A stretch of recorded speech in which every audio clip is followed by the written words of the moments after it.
புனித வாரம் திருப்பாடுகளின் வெள்ளி. யோவான் எழுதியபடி நம் ஆண்டவராகிய இயேசு கிறிஸ்துவின் திருப்பாடுகள், அதிகாரம் 18, வசனங்கள் 1-19 மற்றும் 42.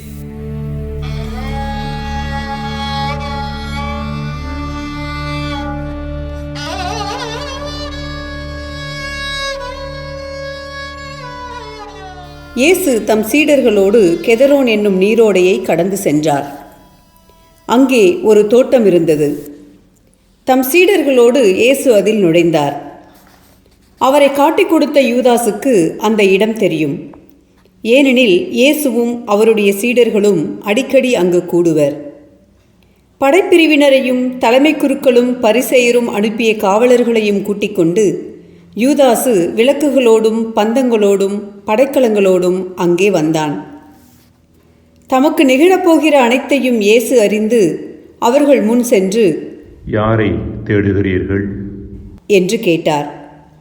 அவர்கள் மறுமொழியாக, நசரேத்து இயேசுவை தேடுகிறோம் என்றார்கள். இயேசு, நான் தான் என்றார். அவரை காட்டிக் கொடுத்த யூதாசும் அவர்களோடு நின்று கொண்டிருந்தான். நான் தான் என்று இயேசு அவர்களிடம் சொன்னதும் அவர்கள் பின்வாங்கி தரையில் விழுந்தார்கள். யாரை தேடுகிறீர்கள் என்று இயேசு மீண்டும் அவர்களிடம் கேட்டார். அவர்கள், நசரேத்து இயேசுவை தேடுகிறோம் என்றார்கள். இயேசு அவர்களை பார்த்து, நான் தான் என்று உங்களிடம் சொன்னேனே. நீங்கள் என்னை தேடுகிறீர்கள் என்றால் இவர்களை போகவிடுங்கள் என்றார். நீர் என்னிடம் ஒப்படைத்தவர்களுள் எவரையும் நான் இழந்துவிடவில்லை என்று அவரே கூறியிருந்தது இவ்வாறு நிறைவேறியது. சீமோன் பேதுருவிடம் ஒரு வாள் இருந்தது. அவர் அதை உருவி தலைமை குருவின் பணியாளரை தாக்கி அவரது வலக்காதை வெட்டினார். அப்பணியாளரின் பெயர் மால்கு. இயேசு பேதுருவிடம், வாளை உறையில் போடு. தந்தை எனக்கு அளித்த துன்பக் கிண்ணத்திலிருந்து நான் குடிக்காமல் இருப்பேனோ என்றார். படைப்பிரிவினரும் ஆயிரத்தவர் தலைவரும் யூதர்களின் காவலர்களும் இயேசுவை பிடித்து கட்டி முதலில் அவரை அன்னாவிடம் கொண்டு சென்றார்கள். ஏனெனில் அந்த ஆண்டில் தலைமை குருவாயிருந்த கயபாவுக்கு அவர் மாமனார். இந்த கயபாதான் மக்களுக்காக ஒருவர் மட்டும் இறப்பது நல்லது என்று யூதர்களுக்கு ஆலோசனை கூறியவர். சீமோன் பேதுருவும் மற்றொரு சீடரும் இயேசுவை பின்தொடர்ந்து வந்தனர். அந்த சீடர் தலைமை குருவுக்கு அறிமுகமானவர். ஆகவே இயேசுவுடன் தலைமை குருவின் மாளிகை முற்றத்தில் நுழைந்தார். பேதுரு வெளியில் வாயிலருகே நின்று கொண்டிருந்தார். அப்போது தலைமை குருவுக்கு அறிமுகமாயிருந்த அந்த சீடர் வெளியே வந்து வாயில் காவலரிடம் சொல்லி பேதுருவை உள்ளே கூட்டிச் சென்றார். வாயில் காவல் செய்த அப்பணிப்பெண் பேதுருவிடம், நீயும் இம்மனிதனுடைய சீடருள் ஒருவன் தானே என்று கேட்டார். பேதுரு, இல்லை என்றார். அப்போது குளிராயிருந்ததால் பணியாளர்களும் காவலர்களும் கரியினால் தீ மூட்டி அங்கே நின்று குளிர் காய்ந்து கொண்டிருந்தார்கள். பேதுருவும் சென்று அவர்களோடு நின்று குளிர் காய்ந்து கொண்டிருந்தார். தலைமை குரு இயேசுவின் சீடர்களை பற்றியும் அவருடைய போதனையை பற்றியும் அவரிடம் கேட்டார். இயேசு அவரை பார்த்து, நான் உலகறிய வெளிப்படையாக பேசினேன். யூதர் அனைவரும் கூடி வரும் தொழுகை கூடங்களிலும் கோவிலிலும் தான் எப்போதும் கற்பித்து வந்தேன். நான் மறைவாக எதையும் பேசியதில்லை. ஏன் என்னிடம் கேட்கிறீர்? நான் பேசியதை கேட்டுக்கொண்டிருந்தவர்களிடம் கேட்டு பாரும். நான் என்ன சொன்னேன் என அவர்களுக்கு தெரியுமே என்றார். அவர் இப்படி சொன்னதால் அங்கு நின்று கொண்டிருந்த காவலருள் ஒருவர், தலைமை குருவுக்கு இப்படியா பதில் கூறுகிறாய் என்று சொல்லி இயேசுவின் கன்னத்தில் அறைந்தார். இயேசு அவரிடம், நான் தவறாக பேசியிருந்தால் தவறு என்னவென காட்டும். சரியாக பேசியிருந்தால் ஏன் என்னை அடிக்கிறீர் என்று கேட்டார். அதன்பின் அண்ணா அவரை கட்டப்பட்ட நிலையில் தலைமை குரு கயபாவிடம் அனுப்பினார். சீமோன் பேதுரு அங்கு நின்று குளிர் காய்ந்து கொண்டிருந்தார். அப்போது அங்கிருந்தவர்கள் அவரிடம், நீயும் அவனுடைய சீடர்களில் ஒருவன் தானே என்று கேட்டனர். அவர், இல்லை என்று மறுதளித்தார். தலைமை குருவின் பணியாளருள் ஒருவர், நான் உன்னை தோட்டத்தில் அவரோடு பார்க்கவில்லையா என்று கேட்டார். பேதுருவால் காது வெட்டப்பட்டவருக்கு அவர் உறவினர். பேதுரு மீண்டும் மறுதலித்தார். உடனே சேவல் கூவிற்று. அதன்பின் அவர்கள் கயப்பாவிடமிருந்து ஆளுநர் மாளிகைக்கு இயேசுவை கொண்டு சென்றார்கள். அப்போது விடியற்காலம். பாஸ்கா உணவை உண்ணும் முன் தீட்டுப்படாமல் இருக்க ஆளுநர் மாளிகையில் அவர்கள் நுழையவில்லை. எனவே பிலாத்து வெளியே அவர்களிடம் வந்து, நீங்கள் இந்த ஆளுக்கு எதிராக கூறும் குற்றச்சாட்டு என்ன என்று கேட்டார். அதற்கு அவர்கள், இவன் குற்றம் செய்யாதிருந்தால் இவனை நாங்கள் உம்மிடம் ஒப்புவித்திருக்க மாட்டோம் என்றார்கள். பிலாத்து அவர்களிடம், நீங்கள் இவனை கொண்டு போய் உங்கள் சட்டப்படி இவனுக்கு தீர்ப்பு வழங்குங்கள் என்றார். யூதர்கள் அவரிடம், சட்டப்படி நாம் யாருக்கும் மரண தண்டனை விதிக்க முடியாது என்றார்கள். இவ்வாறு தாம் எப்படிப்பட்ட சாவுக்கு உட்படப் போகிறார் என்பதை குறிப்பிட்டு இயேசு கூறியிருந்ததை நிறைவேறச் செய்தார்கள். பிலாத்து மீண்டும் ஆளுநர் மாளிகைக்குள் சென்று இயேசுவை கூப்பிட்டு அவரிடம், நீ யூதனின் அரசனா என்று கேட்டான். இயேசு மறுமொழியாக, நீராக இதை கேட்கிறீரா? அல்லது மற்றவர்கள் என்னை பற்றி உம்மிடம் சொன்னதை வைத்து கேட்கிறீரா என்று கேட்டார். அதற்கு பிலாத்து, நான் யூதனா என்ன? உன் இனத்தவரும் தலைமை குருக்களும் தானே உன்னை என்னிடம் ஒப்புவித்தார்கள். நீ என்ன செய்தாய் என்று கேட்டான். இயேசு மறுமொழியாக, எனது ஆட்சி இவ்வுலக ஆட்சி போன்றது அல்ல. அது இவ்வுலக ஆட்சி போன்றதாய் இருந்திருந்தால் நான் யூதர்களிடம் காட்டிக் கொடுக்கப்படாதவாறு என் காவலர்கள் போராடியிருப்பார்கள். ஆனால் என் ஆட்சி இவ்வுலக ஆட்சி போன்றது அல்ல என்றார். பிலாத்து அவரிடம், அப்படியானால் நீ அரசன்தானோ என்று கேட்டான். அதற்கு இயேசு, அரசன் என்று நீர் சொல்லுகிறீர். உண்மையை எடுத்துரைப்பதே என் பணி. இதற்காகவே நான் பிறந்தேன். இதற்காகவே உலகிற்கு வந்தேன். உண்மையை சார்ந்தவர் அனைவரும் என் குரலுக்கு செவி சாய்க்கின்றனர் என்றார். பிலாத்து அவரிடம், உண்மையா? அது என்ன என்று கேட்டார். இப்படி கேட்டபின் பிலாத்து மீண்டும் யூதரிடம் சென்று, இவனிடம் நான் குற்றம் ஒன்றும் காணவில்லையே என்றான். மேலும், பாஸ்கா விழாவின் போது உங்கள் விருப்பப்படி ஒரு கைதியை விடுதலை செய்யும் வழக்கம் உண்டே. யூதனின் அரசனாகிய இவனை நான் விடுதலை செய்யட்டுமா? உங்கள் விருப்பம் என்ன என்று கேட்டான். அதற்கு அவர்கள், இவன் வேண்டாம், பரபாவையே விடுதலை செய்யும். இவன் வேண்டாம் என்று மீண்டும் கத்தினார்கள். அந்த பரபா ஒரு கள்வன். பின்னர் பிலாத்து இயேசுவை சாட்டையால் அடிக்கச் செய்தான். வீரர்கள் ஒரு முள்முடி பின்னி அவர் தலையின் மேல் வைத்து செந்நிற மேலுடையை அவருக்கு அணிவித்தார்கள்.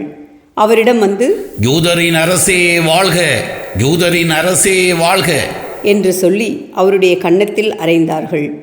பிலாத்து மீண்டும் வெளியே வந்து அவர்களிடம், அவனை நான் உங்கள் முன் வெளியே கூட்டி வருகிறேன். பாருங்கள், அவனிடம் நான் குற்றம் ஒன்றும் காணவில்லை என்பதை அறிந்து கொள்ளுங்கள் என்றான். இயேசு முள்முடியும் செந்நிற மேலுடையும் அணிந்தவராய் வெளியே வந்தார். பிலாத்து அவர்களிடம், இதோ மனிதன் என்றான். அவரை கண்டதும் தலைமை குருக்களும் காவலர்களும், சிலுவையில் அறையும், சிலுவையில் அறையும் என்று கத்தினார்கள். பிலாத்து அவர்களிடம், நீங்களே இவனை கொண்டு போய் சிலுவையில் அறையுங்கள். இவனிடம் குற்றம் இருப்பதாக எனக்கு தெரியவில்லை என்றான். யூதர்கள் அவரை பார்த்து, எங்களுக்கு ஒரு சட்டம் உண்டு. அச்சட்டத்தின்படி இவன் சாக வேண்டும். ஏனெனில் இவன் தன்னையே இறைமகன் என உரிமை கொண்டாடுகிறான் என்றனர். பிலாத்து இதை கேட்டதும் இன்னும் மிகுதியாக அஞ்சினான். அவன் மீண்டும் ஆளுநர் மாளிகைக்கு சென்று இயேசுவிடம், நீ எங்கிருந்து வந்தவன் என்று கேட்டான். ஆனால் இயேசு அவனுக்கு பதில் கூறவில்லை. அப்போது பிலாத்து, என்னோடு பேச மாட்டாயா? உன்னை விடுதலை செய்யவும் எனக்கு அதிகாரம் உண்டு. உன்னை சிலுவையில் அறையவும் எனக்கு அதிகாரம் உண்டு என்பது உனக்கு தெரியாதா என்றான். இயேசு மறுமொழியாக, மேலிருந்து அருளப்படாவிடில் உமக்கு என் மேல் எந்த அதிகாரமும் இராது. ஆகவே என்னை உம்மிடம் ஒப்புவித்தவன்தான் பெரும் பாவம் செய்தவன் என்றார். அது முதல் பிலாத்து அவரை விடுவிக்க வழி தேடினான். ஆனால் யூதர்கள், நீர்வனை விடுவித்தால் சீசருடைய நண்பராய் இருக்க முடியாது. தம்மையே அரசராக்கிக் கொள்ளும் அவரும் சீசருக்கு எதிரி என்றார்கள். இவ்வார்த்தைகளை கேட்டதும் பிலாத்து இயேசுவை வெளியே கூட்டி வந்தான். கல்தலம் என்னும் இடத்தில் இருந்த நடுவர் இருக்கை மீது அமர்ந்தான். அந்த இடத்திற்கு எபிரேய மொழியில் கபதா என்பது பெயர். அன்று பாஸ்கா விழாவுக்கு ஏற்பாடு செய்யும் நாள். ஏறக்குறைய நண்பகல் வேலை. பிலாத்து யூதர்களிடம், இதோ உங்கள் அரசர் என்றான். அவர்கள், ஒழிக ஒழிக, அவனை சிலுவையில் அறையும், சிலுவையில் அறையும் என்று கத்தினார்கள். பிலாத்து அவர்களிடம், உங்கள் அரசனை நான் சிலுவையில் அறைய வேண்டும் என்கிறீர்களா என்று கேட்டான். அதற்கு தலைமை குருக்கள், எங்களுக்கு சீசரை தவிர வேறு அரசர் இல்லை என்றார்கள். அப்போது பிலாத்து அவரை சிலுவையில் அறையுமாறு அவர்களிடம் ஒப்புவித்தான். அவர்கள் இயேசுவை தம் பொறுப்பில் ஏற்றுக்கொண்டார்கள். இயேசு சிலுவையை தாமே சுமந்து கொண்டு மண்டை ஓட்டு இடம் என்னும் இடத்திற்கு சென்றார். அதற்கு எபிரேய மொழியில் கொல்கதா என்பது பெயர். அங்கே அவர்கள் இயேசுவையும் அவரோடு வேறு இருவரையும் சிலுவைகளில் அறைந்தார்கள். அவ்விருவரையும் இரு பக்கங்களிலும் இயேசுவை நடுவிலுமாக அறைந்தார்கள். பிலாத்து குற்ற அறிக்கை ஒன்றை எழுதி அதை சிலுவையின் மீது வைத்தான். அதில் நாசரேத்து இயேசு யூதர்களின் அரசன் என்று எழுதியிருந்தது. இயேசு சிலுவையில் அறையப்பட்ட இடம் நகரத்துக்கு அருகில் இருந்ததால் யூதருள் பலர் இந்த குற்ற அறிக்கையை வாசித்தனர். அது எபிரேயம், லத்தீன், கிரேக்கம் ஆகிய மொழிகளில் எழுதப்பட்டிருந்தது. யூதரின் தலைமை குருக்கள் பிலாத்திடம், யூதரின் அரசன் என்று எழுத வேண்டாம், மாறாக யூதரின் அரசன் நான் என்று அவனே சொல்லிக் கொண்டதாக எழுதும் என்று கேட்டுக்கொண்டார்கள். பிலாத்து அவர்களை பார்த்து, நான் எழுதியது எழுதியதே என்றான். இயேசுவை சிலுவையில் அறைந்த பின் படைவீரர் அவருடைய மேலுடைகளை 4 பாகமாக பிரித்து ஆளுக்கு ஒரு பாகம் எடுத்துக்கொண்டார்கள். அங்கியையும் அவர்களே எடுத்துக்கொண்டனர். அந்த அங்கி மேலிருந்து கீழ்வரை தையலே இல்லாமல் நெய்யப்பட்டிருந்தது. எனவே அவர்கள் ஒருவரை ஒருவர் நோக்கி, அதை கிழிக்க வேண்டாம், அது யாருக்கு கிடைக்கும் என்று பார்க்க சீட்டுக்குலுக்கி போடுவோம் என்றார்கள்.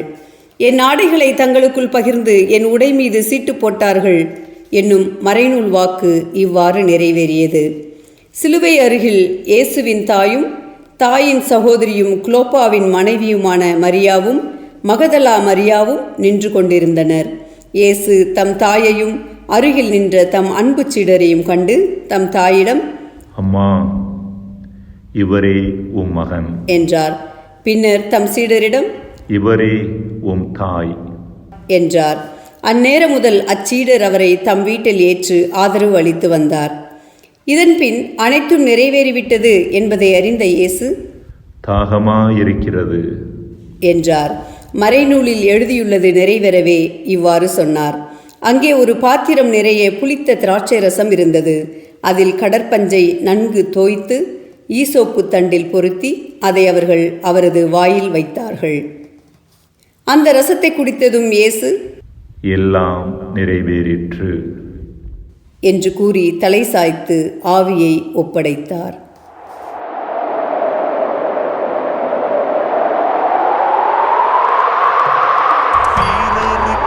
உதவி செய்த இயேசுவின் கரங்களை ஆணிகள் துளைத்திடவே ஆண்டவர் துடிப்பதை அயலானை மன்னித்து தந்தையின் கரங்களில் ஆவியை துறப்பதை அயலானை மன்னித்து தந்தையின் கரங்களில் ஆவியை துறப்பதை கல்வாரி சிகரமதில் கல் நெஞ்ச அன்று பாஸ்கா விழாவுக்கு ஏற்பாடு செய்யும் நாள். அடுத்த நாள் ஓய்வு நாளாகவும் பெருநாளாகவும் இருந்தது. எனவே அன்று சிலுவையில் உடல்கள் தொங்கலாகா என்பதற்காக கால்களை முறித்து சடலங்களை எடுத்து விடுமாறு யூதர்கள் பிலாத்திடம் கேட்டுக்கொண்டார்கள்.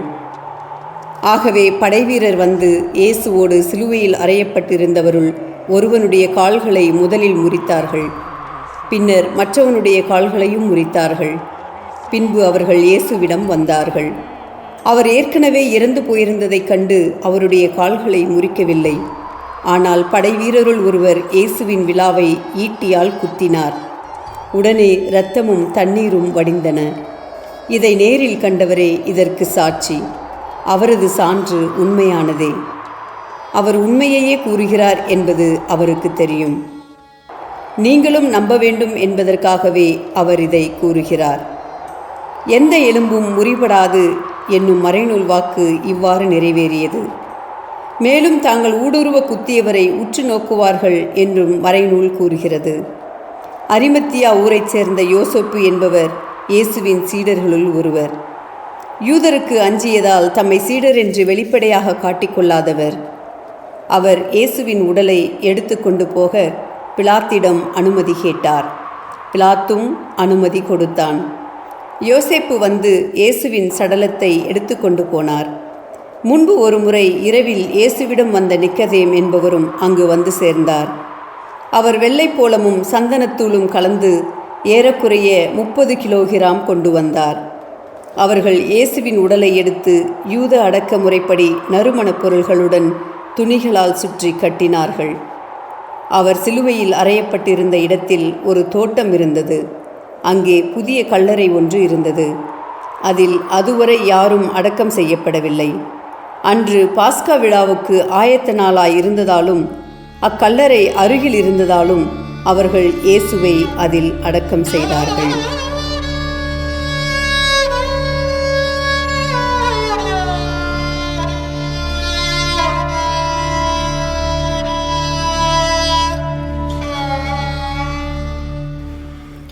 பிரியமானவர்களே, புனித வெள்ளிக்கிழமையாகிய இன்று நம் ஆண்டவர் இயேசு கிறிஸ்து சிலுவையில் மரித்ததன் காரணமாக இந்த உலகிற்கு மீட்பை கொணர்ந்த நிகழ்வை நம் கண்முன்பாக கொண்டு வந்து தியானிக்கின்றோம். இன்றைய நாளில் சிலுவையை பற்றி சிந்திக்க நாம் அழைக்கப்படுகின்றோம். மனிதத்தின் உச்சமும் இறைமையின் உச்சமும் ஒரு சேர மேடையேறிய இடம் சிலுவை. மனிதத்தின் உச்சம் உடைந்து போகும் தன்மை, நிராகரிக்கப்பட்ட நிலை, வேதனை, கண்ணீர் ஆகியவை. இறைமையின் உச்சம் மன்னிப்பு, பிறரன்பு, பிறர் நலம் முதலியவை. இவ்விரண்டு தன்மைகளும் ஒரு சேர சிலுவையில் நிகழ்ந்தன. ஒரு பக்கம் இறைமகன் இயேசு தன் மனிதத்தின் உச்சமாகிய வெறுமையை, நிராகரிக்கப்பட்ட நிலையை அனுபவித்தார். இன்னொரு பக்கம் இறைமையின் உச்சமான மன்னிப்பையும் பிறரன்பையும் வெளிப்படுத்தினார். சிலுவையின் நெடுமரம் இறைமையின் அடையாளம் என்றால், குறுக்கு மரம் மனிதத்தின் அடையாளமாக இருக்கிறது. இரண்டையும் பக்குவமான முறையில் தன்னில் ஒருங்கிணைத்தவர் ஆண்டவர் இயேசு கிறிஸ்து. குறுக்கும் நெடுக்குமான இரண்டு மரச்சட்டங்களின் சரியான ஒருங்கிணைப்பே சிலுவை. வாழ்வின் எதிரெதிர் தன்மைகளை பக்குவமான முறையில் ஒருங்கிணைத்துச் செல்வதே முழு மனித வாழ்வாகிய மீட்பு. சில உதாரணங்களை பார்க்கலாம். சிலுவையின் நெடுமரம் வாழ்வின் எழுச்சியையும், குறுக்கு மரம் வாழ்வின் வீழ்ச்சியையும் சுட்டி நிற்கின்றது. எழுச்சியின் நேரத்தில் எகிரி குதிக்காமலும், வீழ்ச்சியின் நேரத்தில் விரக்தி அடையாமலும் இருந்து, எழுச்சியையும் வீழ்ச்சியையும் நம்மால் சரியான முறையில் கையாளத் தெரிந்தால் நாமும் இயேசுவால் மீட்கப்பட்டவர்களே. சிலுவையின் நெடுமரம் கடவுள் அன்பையும், குறுக்கு மரம் மனித அன்பையும் சுட்டி நிற்கின்றது. இவ்விரண்டு அன்பையும் முரண்பாடுகள் இல்லாமல் தன்னில் ஒருவரால் ஒருங்கிணைக்க முடியும் என்றால் அந்த நபர் மீட்பை கண்டுகொண்டவரே. சிலுவையின் நெடுமரம் சுயமாக தனித்து நிற்பதற்கும், குறுக்கு மரம் பிறரை சார்ந்திருப்பதற்கும் அடையாளமாக இருக்கின்றன. குறுக்கு மரம் தனியே அந்தரத்தில் தொங்க முடியாது என்பது நமக்கு தெரியும். எதையாவது சார்ந்திருந்தால்தான் அது நிற்க முடியும். எல்லா நேரமும் தனித்து நிற்காமலும், எப்பொழுதுமே பிறரை சார்ந்தும் வாழாமலும், சரியான வகையில் இப்பண்புகளை கலந்து வாழ்ந்தால் நமது வாழ்வு முழுமையான வாழ்வே. சிலுவையின் நெடுமரம் ஆழத்திற்கும், குறுக்கு மரம் அகலத்திற்கும் அடையாளமாக இருக்கின்றன. வாழ்வின் ஆழத்தையும் அகலத்தையும் ஒருங்கிணைத்து வாழ்வது மிகப்பெரிய கலை. அக்கலையை கற்றுக்கொண்டு விட்டால் நமது வாழ்வு முழுமையானதே. சிலுவையின் நெடுமரம் நம் திட்டங்களுக்கு அடையாளமாகவும், குறுக்கு மரம் நம் திட்டங்களுக்கு குறுக்காக வரக்கூடிய காரியங்களுக்கு அடையாளமாகவும் இருக்கின்றன. இரண்டையும் படைப்பு திறனோடு நம்மால் ஒருங்கிணைக்க முடியும் என்றால் நம் வாழ்வில் தடை என்று ஏதுமில்லை. இயேசு மடமையாகவும் தடைக்கல்லாகவும் இருந்த சிலுவையையே மீட்பின் கருவியாக மாற்றிவிட்டாரே. அன்பிற்குரியவர்களே, எதிரெதிர் பண்புகளை ஒருங்கிணைத்து செல்லும் பயணம் அவ்வளவு எளிதானது அல்ல. எனவேதான் அது சிலுவை பயணம் என்று அழைக்கப்படுகிறது.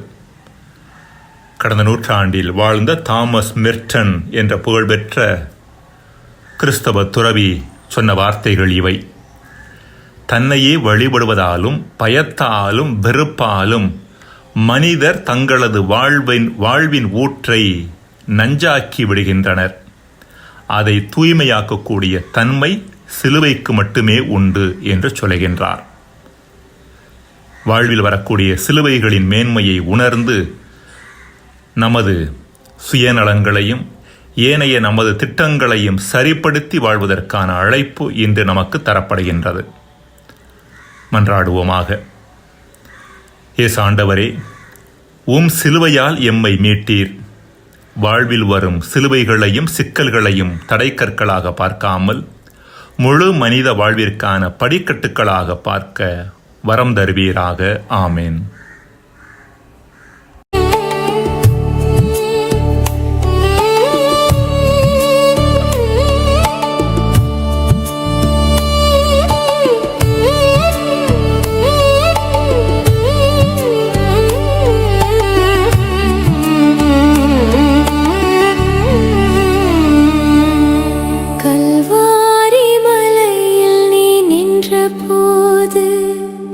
காயங்கள்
பேசின உன்